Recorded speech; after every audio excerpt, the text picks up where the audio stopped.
time, there was a small town called Ravenwood. It was a peaceful town where nothing ever happened until one day a mysterious puppet show arrived in town. The puppet master's name was Vincent, and he was known for his lifelike puppets that seemed to move on their own.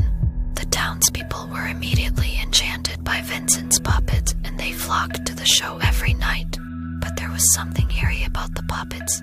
Their eyes seemed to follow you wherever you went, and their movements were so lifelike that it was almost as if they were alive. One night, a young girl named Lily snuck backstage to get a closer look at the puppets. As she was examining one of the puppets, she felt a cold hand on her shoulder.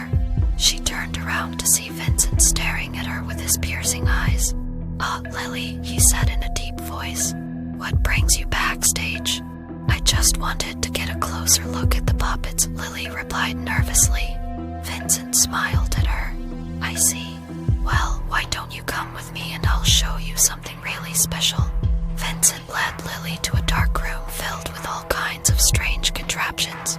In the center of the room was a large puppet that looked exactly like Lily. It had the same curly hair, the same green eyes, and even the same freckles on its cheeks.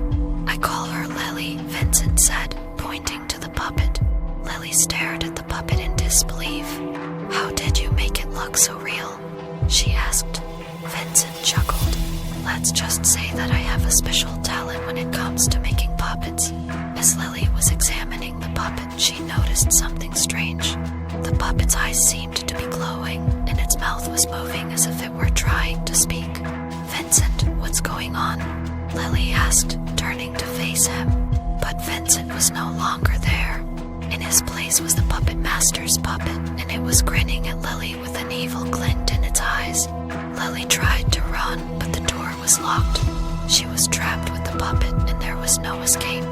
The puppet master's cackle echoed through the room as Lily screamed for help, but no one could hear her over the sound of the puppet show happening outside. Days turned into weeks, and Lily was still trapped in the puppet room. She had given up hope of ever being rescued, and she had resigned herself to a life of captivity. But then, one day, the townspeople began to notice that something was off about the puppet show. The puppets seemed to be moving on their own, and their eyes glowed with an otherworldly light. They went to investigate, and what they found was the stuff of nightmares. The puppet master's body was lying on the floor, surrounded by his lifelike puppets. But something was different about them. They were no longer mere puppets. They had come to life. The townspeople tried to run, but the puppets were too fast. They chased after them, their razor-sharp claws and teeth glinting in the moonlight. In the end, no one survived the puppet's wrath. The town of Ravenwood was left empty, except for the lifelike puppets that now roamed the streets. And in the puppet room, Lily remained trapped, her body now just another puppet in the puppet master's collection. Her eyes glowed with an otherworldly light, and her mouth moved,